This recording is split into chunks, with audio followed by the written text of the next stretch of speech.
Driving the culture forward. This is Hypebeast Radio. I am Ben Rosen. I'm Jarrell Stinney. And today we are here with Jonathan Pak of Patron of the New. How you doing, man? I'm good. Can't complain. I'm at Hypebeast right now.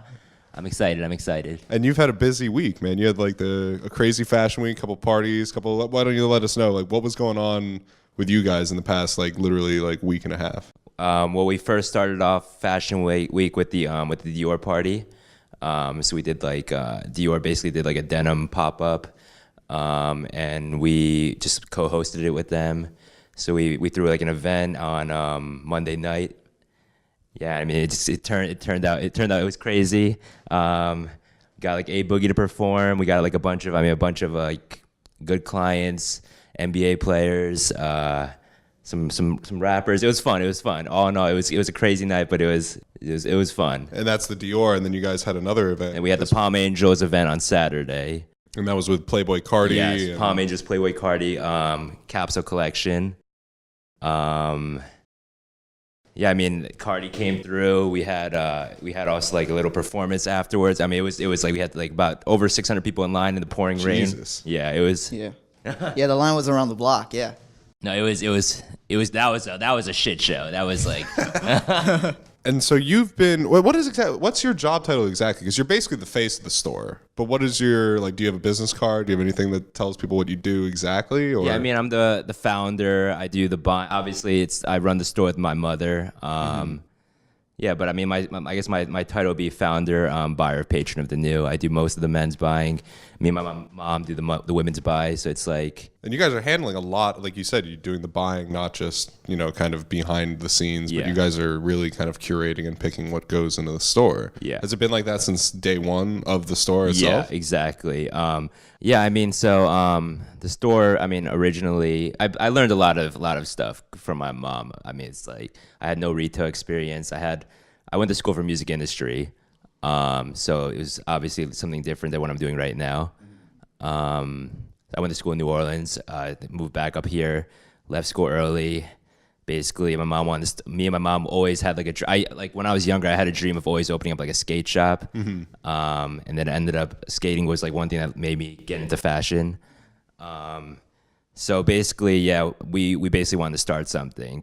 And originally we wanted to start something really small. It's kind of like a mom and pop boutique or something. And then obviously, I mean, now it's getting more crazy than what we expected, but I mean, we love it. So, but yeah, I had no retail experience, no fashion experience, nothing basically. So, and my mom did interior design before. She was an artist before. She went to UCLA art school, became an interior designer, and then we just were both into fashion, and we just kind of did this from with no experience. Wow. Yeah. Yeah, and for the people that don't live in New York, can you just describe the overall experience of going inside Patron of the New and what separates your guys' store from other retailers? Yeah. So basically, obviously I was a shopper back in the day too, and one thing that most high end stores to me, it's very stiff. It's very, there's no vibe to it. It's just it's straight up. You go to shop. I mean, there's obviously, you go for the experience, you go for because brands you obviously like, and you go for that aesthetic. But for us, it's more than that. Obviously, we're a multi-brand store, so we could do it a little differently. But we just for us, we love having fun in the store. It's more of an experience, coming in, hanging out, buying shit that you like, and then walking out happy, and then most of our clients like coming back once every week or two. So it's dope. It's more of I don't even know. It's not.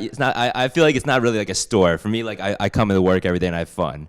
And it's got a different, like you said, there's definitely a fun vibe to it, but it's also the store itself doesn't really have a whole lot of there's not a whole lot of advertising and marketing. It feels more like a word of mouth thing. Is that on purpose? Well, at the end of the day, we want to build the store organically. We want to we don't want to over expand or we just never really. We don't have a PR agency or marketing or anything. We kind of let everything come to us in a way. Right. And if we're doing, obviously, if we love it and we every day, people find out about us somehow, so it's right. dope. So it's I mean, we feel like we don't really need to do any marketing or anything. At the end of the day, we just do what we love, and if it works, it works. If it doesn't, I mean, in a lot of ways, then like almost like your Instagram account and the Instagram account for the page kind of does all the marketing for you, because it seems like a lot of it is like you said, like your clients are A-Boogie, like a lot of like rappers and artists and stuff like that. Did you find those guys through like music industry stuff, or how did that happen? Well, like for A-Boogie, for instance, that's kind of a funny story. So one of his like best friends has been shopping with us since like probably the first 3 or 4 months since we opened. And Small World, he like brought A-Boogie one day to the store. This was like, wow, this is before A-Boogie even had his first album. And he introduced me to A, and like he was like, I need you guys gotta get him like looking good and fresh and shit. Right. And then then they sent me like a few of A's songs, and I listened to it. I'm like, wow, he's dope. He's gonna be big. I heard like Still Thinking About You. Like I heard some songs. I was like, this guy's gonna be big. He's gonna be big one day. But it was cool because me and A we got like super close with each other. He started shopping with us. I got him in some looks. He bought some stuff, and then like ever since then, he's been like a loyal friend, client, everything. He comes in like once. Me and him talk like every week, so it's dope. And he comes in, buys stuff, and he loves fashion too. Now at the end of the day, so it's more than like him just like coming in for a look. He's into it, so it's dope. But yeah, that's how like I met him. So like in like a lot of other people, it's just like it just happens through like a natural way in a way. Yeah, friendships and relationships exactly. more than anything. And then it's also like I met other people through. It's just like it's word of mouth. It's like you meet one person, they introduce you to someone else, and it just kind of grows from there. Just like how we get a lot of ball players. Yeah. One week, like someone from like one team comes in, they love the story, they tell their teammates, and it just grows from there. Wow. And how are those different at all from like the relationships that you guys have with designers, like with like Henry Levy, for example? Yeah. So Henry, I met, it's actually crazy. I found his brand. One of my friends was like showing me images on Google of like someone wearing his clothes now, and I saw it and I was like, wow, this shit's really dope. So I sent him an email, and then like me and him started talking through like Instagram, and this is like when only he was sold to like maybe 2 or 3 stores. This is way back. And then we just we kicked it off. Like I met him for the first time in Paris, and then we actually became super close after that. And then now it's like we've done some like exclusive things with him, some like events with him. So it's like it's for us, it's like a lot of like brands. It's more than just like a partnership. But like we're super close to a lot of designers that we carry. Yeah, like the advisory board Crystal guys, for example. ABC is another brand we're doing also something special with them next month. They're doing like a huge collection for us. We're going to be having an event.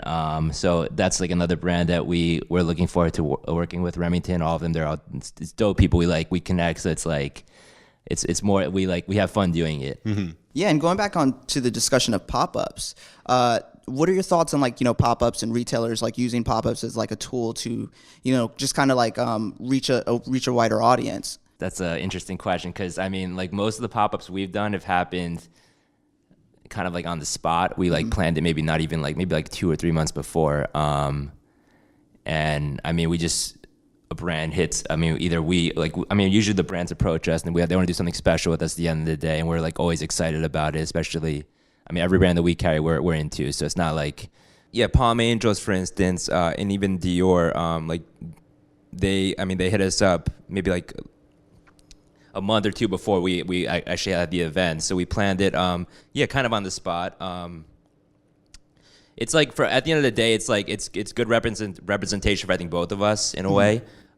We both have fun doing it. It's just, I mean, it's like it's obviously about getting cool exclusive pieces and cool drops and everything, but it's more also, I think, it's like at the end of the day, fashion's like fast-paced industry. So it's I think for us, like it's fun to like, rather than like us maybe like for instance like having our own clothing line, it's like we like partnering up with like a lot of brands that we love working with and having like fun events and then fun just collaborations together.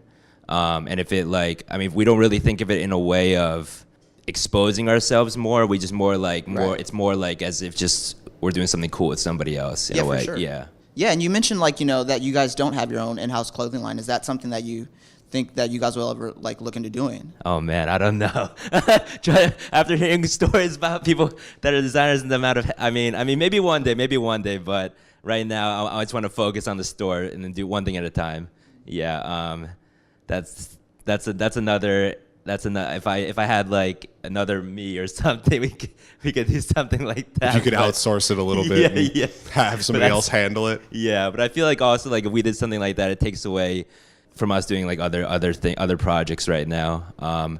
So I just want, for us, it's just like it's always one thing at a time. Yeah. I'll never say never, but yeah, right now we're just focusing on what we're doing right now, basically. Mm-hmm.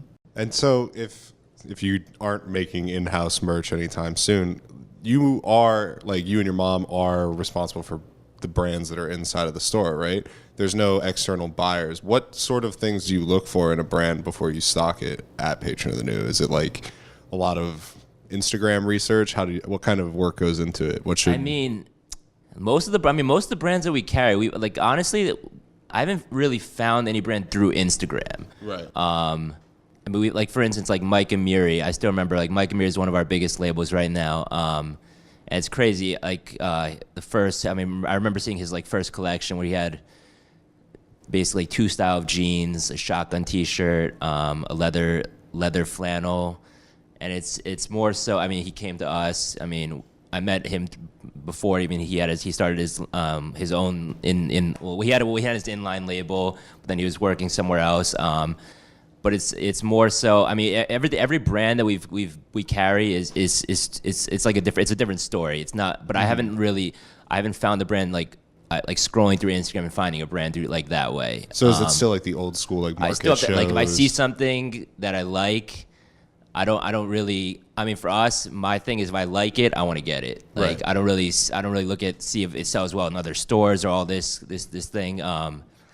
It's for us like if I could feel like if I love it myself, I want to get it because then I want to wear that. I want to wear it. I want to rep it. I want and I want people to also like see something that they like too. And if I like it, there's a chance that a lot of people won't like it, but for us, like we still like I want there's got to be like a soul to the brand for us to like commit to it. Exactly. Gotcha. Yeah, and if I'm not mistaken, I believe you're the first buyer, that's on the podcast, right? Yeah, I think yeah. so. So with that being said, That's like, what is? dope. That's dope. Yeah. So. No pressure. Yeah, no pressure, no pressure. But could you explain like the day to day for what it entails like being a buyer, and then also like peak seasons for you guys like Fashion Week.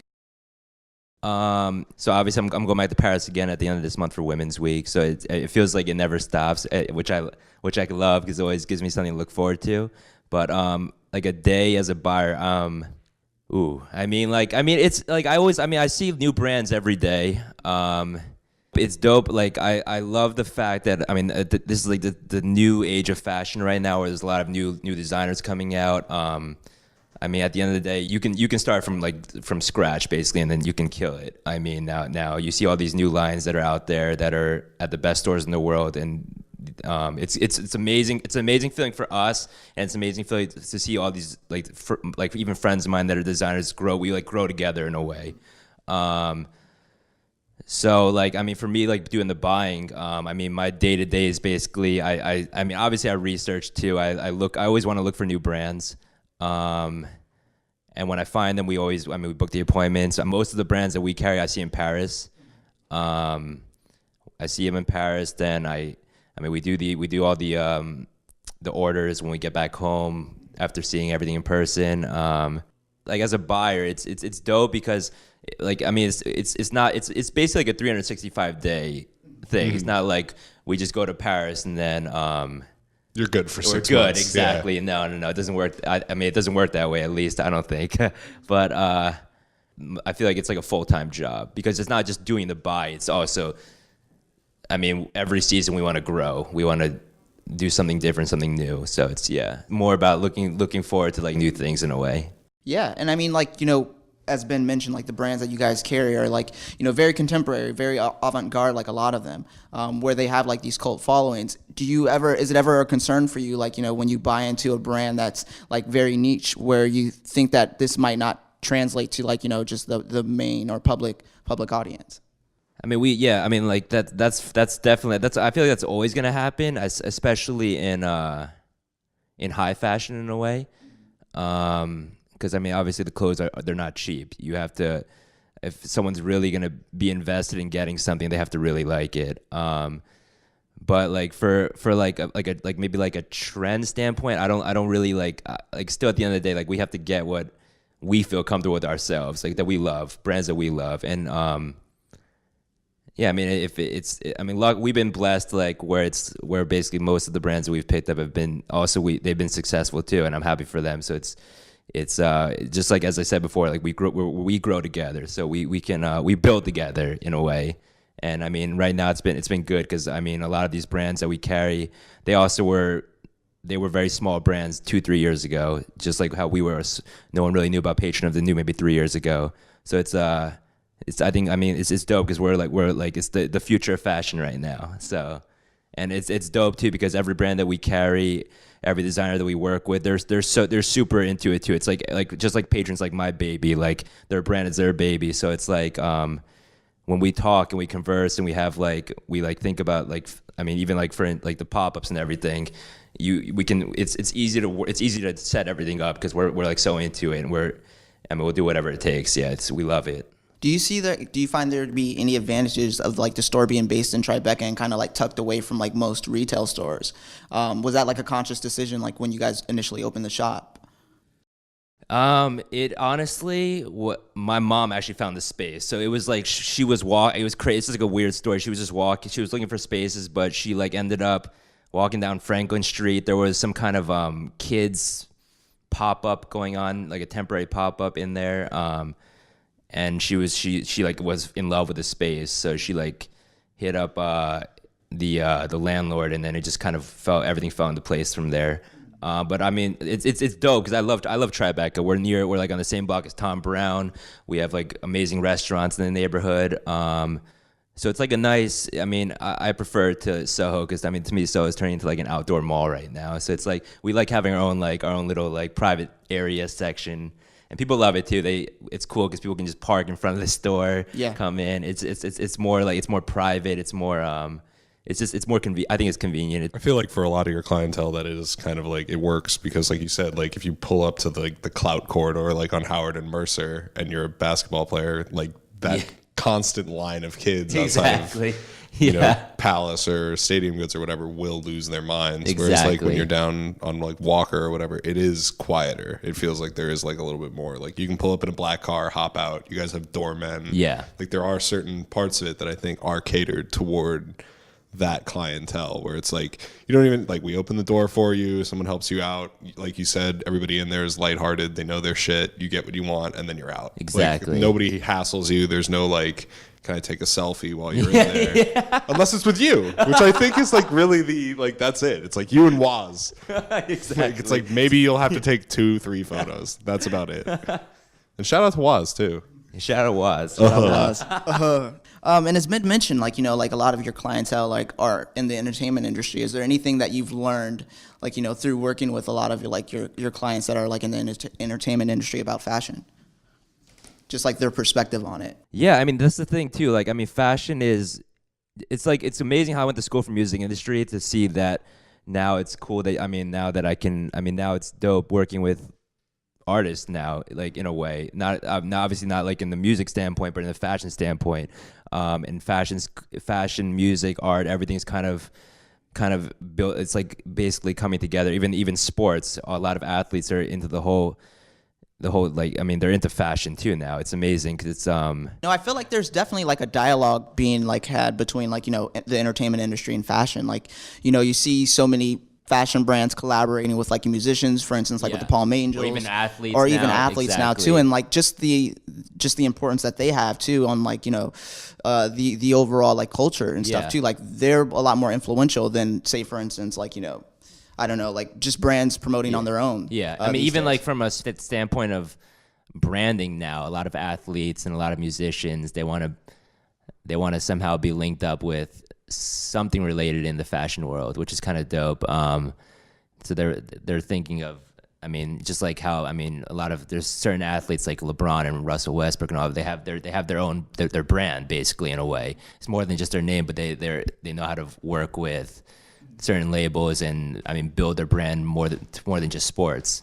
Same with, I think, with artists now. A lot of artists want to even like collaborate with certain brands or collaborate with just something in the fashion world, and it's changing. It's cool. I mean, a lot of it obviously has to do with, I think, with social media and all of that, and just, I mean, just building something more than what you want to expand. You want to do something more than just what you're currently doing, which is kind of cool. But yeah, it's changing, and fashion's definitely coming in. Fashion's always into play with all of this in a way. It's turning into where artists want to. I mean, it's more that you gotta. Artists are even. I mean, they're putting. I mean, their music. It's like there's always some kind of fashion. There's a lot of fashion related references, touch exactly. points, So it's definitely, it goes into their whole lifestyle basically. Yeah, and like athletes are musicians now too. Yeah, like Victor Oladipo, like, has an R&B album. Like every single person is doing a fashion thing, a music thing. Like it's impossible to keep track of it anymore. Like your favorite rapper is a basketball player in their spare time now, apparently. Yeah, definitely. Where do you see like the future of fashion going? Because I mean, like there are like investors that are now investing into streetwear. So for instance, like, you know, Supreme with the recent investment, and then I believe like a Coldwell has also received like some financial backing too. Do you see this being like as a viable, like, you know, I guess like investment, like moving forward, like more people should invest in fashion, just given upon like, you know, its overall impact? Yeah, I mean, actually, 100% yes. Never mind. Yeah, that's like Slam dunk, no brainer. Just with the, I mean, at the end of the day, I mean, all these, even when you look at the big major houses right now, like LV and Celine, and I mean, what's going on with all these brands now? I mean, you see Eddie going to Celine now. You see, I mean, it's just like a shift. A fashion's change. There's a shift in like culture for everything now, and I mean, even look at what Kim Jones did to Louis Vuitton. So it's like it's streetwear is definitely always going to be, I mean, a part of, I think, high fashion. At least definitely for a minute at least. So it's kind of cool seeing like how now high and lows, like really expensive brands can mesh with, like, because I mean, at the end of the day, you have to. I mean, brands have to look towards the future. You want to see these kids that are 16, 17, even 13 years old. You want to see them rocking your shit down the line. So it's like you gotta let them grow into loving your brand. I like how like 2 or 3 years ago we would have probably been talking about how like, oh, is there a theory, like, do you think streetwear is trickling up? Now it's not even like a trickle up anymore. Like it's just a straight up like the water flows up the wall. No, exactly. Like we've kind of like we've tipped over to the point where like Palm Angels can put out a collection that is literally exclusively tracksuits. You know what I mean? Whereas like 5 years ago that would have looked completely like out of place at any of these super hoity-toity fashion events. Where to the point now, I think that you're making is that streetwear is not only like infecting or invading, it's taken over. Like literally, like Kim Jones is a streetwear head. Exactly. And he is in charge of, or was in charge of. I mean, even look at Virgil right now. He's killing it right now, taking over everything. So it's... And they haven't missed because I think they're literally looking for the viability of these things to be worn on a day-to-day basis. Exactly. Whereas like the runway is just one platform or like one medium, but you have to be able to take that down a notch and have, like you're saying, like, a 13-year-old, sure, but like a very specific vision of a 13-year-old wearing all Louis Vuitton and Off-White. You know what I mean? I think that's kind of like what a lot of these older heads in the fashion industry are kind of dealing with. Like they're not, either they weren't comfortable 2 years ago, they aren't comfortable yet with like making these things that, you know, streetwear consumers are like addicted to. I mean, just to go off of that point, Ben, I feel like, you know, that contemporary fashion is now streetwear. Streetwear is now the new contemporary fashion. Right. I mean, even with that being said, like, and just given your store too and how you buy for your store, where do you draw the line and like a divide between like contemporary and luxury, where you're like, do you think about that consciously? Like, hey, we don't want the store to be too much of this or too much of like the latter. For us, it's not. I mean, like at the end of the day, we want to do our own thing. We don't really. We don't really put those kind of things into place. I think at the end of the day, like especially all the brands that we've been carrying since day one, it somehow all ended up, it works together at the end of the day. We don't really like think of like categorizing what's like a brand matrix in a way. We want to still, at the end of the day, we want to be the first people to do something new at the end of the day. Yeah, no, that's a good point. So, I mean, for instance, on the topic of like high fashion, with like Hetty getting back into the game, like how does that change, like, you know, your guys' perspective on like what to buy for? Is it just like, all right, I personally love like, you know, Hetty and his previous designs. Now that he's going to be for like, you know, Celine, like, all right, we're going to stock Celine now.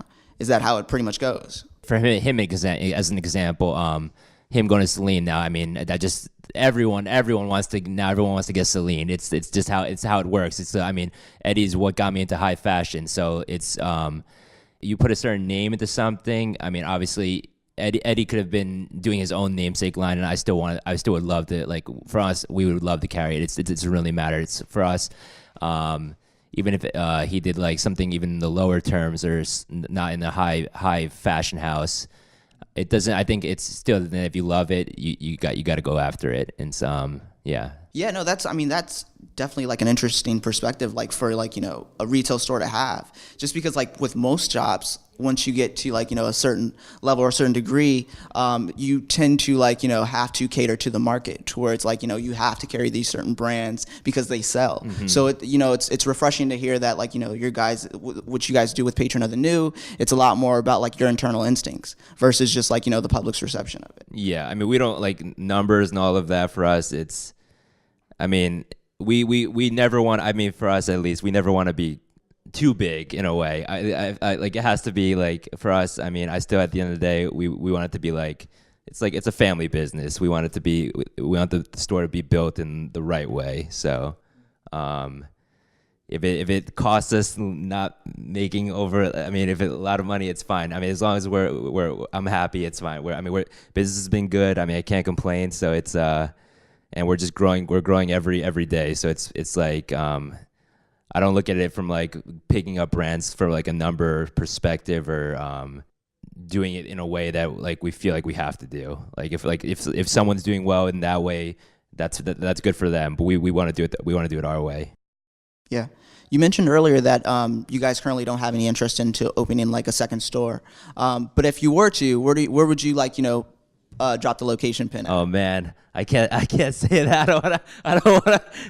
That's something. That's something. I mean, down the road, eventually, we would love to have a second location. Mm-hmm. I feel like it'd be somewhere that no one would actually expect. But if we do something like that, it's gonna be done. It's gonna be dope. It's gonna be dope as fuck. It's gonna be crazy. It's gonna be crazy. And usually we like to kind of like wrap things up by kind of going back to that origin story that we asked you about like a long time ago now. But if you went back and you spoke to like 13-year-old Jonathan Pak, who was like probably a lot more music industry focused than fashion focused at that time, what sort of advice would you give yourself, like from grown up you today? Like what would you tell a 13-year-old you?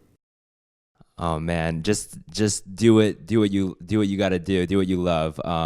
For me, being a 13-year-old me, I used to, draw sketches of layouts of, like I told you, I always wanted to have like a skate, surf, snowboard shop. So I always had I had on the top left side of the piece of paper my favorite skate brands, my favorite, and like the and then the rest of the side is like a whole design layout, like where I wanted the skateboards to be, where I wanted the surfboards to be, like where I wanted the clothing to be, like all that. So. I feel like if you dream it, you love it, it's gonna happen. It's gonna happen. Save that notebook. Perfect. Yeah, that's usually a good ending point. Yeah. Thank you so much for your time, man. Thank you for coming into the HQ. Thank you guys. Yeah, thanks for dropping by. Thank you, Mitchell. Thank you, everybody. Gang shit, squad shit.